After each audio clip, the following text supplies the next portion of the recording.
What's going on, buddy? My name is Eason, and welcome back to another video. And today, we're going to get into supranationalism. So let's get started. So supranationalism is the practice of multiple governments coming together to create institutions and achieve goals. They're not coming together just for a tea party. They have a goal in mind, like terrorist groups. Supranationalist organizations can limit political and economic actions of member states. So it's kind of like joining a gang. The gang tells you what you can do and what you cannot do. So let's get into two examples. The North Atlantic Treaty Organization is our first one. Or the North Atlantic Treaty Organization is also called NATO or NATO. Some people say both, some people say one or the other. I'll say both. But this is a military alliance in defense amongst the members in North America, in Europe primarily. I put that on the PowerPoint because it's primarily those. Basically people who are part of the Atlantic Ocean. They countries that have maritime boundaries in the Atlantic Oceans. Now, all members of the North Atlantic Treaty Organization have democracies. If you think of a state that has boundaries in the Atlantic Ocean or is near the Atlantic Ocean and that doesn't have a democracy, they are not a part of this organization. This is the most important American alliance.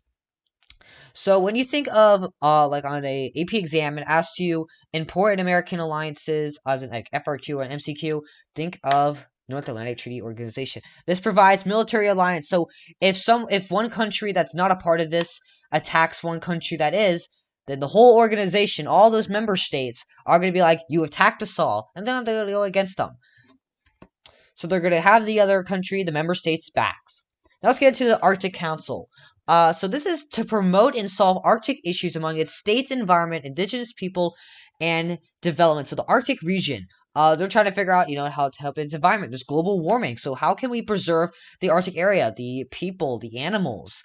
And let's develop the Arctic area. Let's take advantage of this global warming. There's been oil found there, so who gets the oil?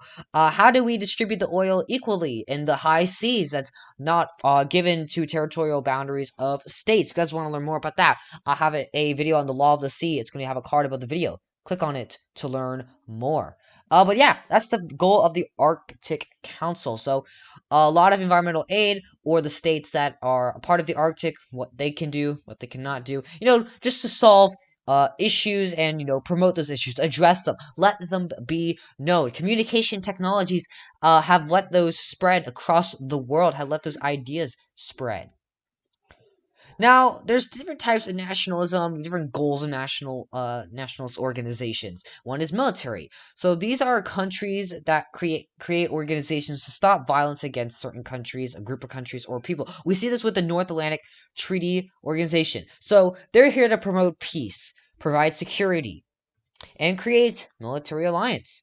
And there we go. North Atlantic Treaty Organization. To provide peace between the North Atlantic members, provide security for those members, make sure no one's attacking them, stop terrorism, and to create military alliance. If you attack one of the member states, you attack all of them.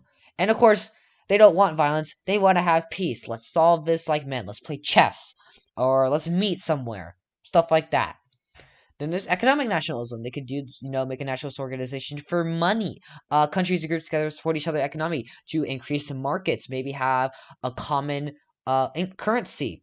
So they can create trade agreements, create economies of scale, and work together in different economic sectors. So maybe the member states are all part of what's it called, secondary sectors. They all primarily, have factories, construction. If you guys want to learn more about this, I'll have a card above the video as well to watch this video on economic sectors. But yeah, so maybe they want to work together. Maybe they all have different economic sectors. Maybe they're one's primary, one's secondary, one's tertiary. Maybe they want to kind of combine and want to have an organization that works together. The different reasons. And example, this is the European Union. The European Union allows open borders, lifts, trade agreements, allows free trade around the European Union countries. There's a common currency between these countries as well. And yeah, European Union for you. So yeah, they're working together financially. It also lets markets rise. You have more people to go out to. It increases communication with those European countries as well, so you can exchange goods and services to member states. There's also environmental nationalism. So countries can group together to solve and address environmental issues and challenges. So to protect national species, I spelled that obviously wrong. Limit pollution. We see a big pollution problem with plastic. All the plastic made is still here on Earth. And to address and limit global warming. We see this with the Arctic Council, kind of all three of these. We see those Arctic animals, so polar bears, they got to protect those because, they're dying out. Limit pollution in that Arctic Ocean. And then, of course, address and limit global warming. How can we preserve the Arctic area? Hey, do you guys know this is happening? We need to protect our natural species because of global warming. So we see that with the Arctic Council, with environmental nationalism.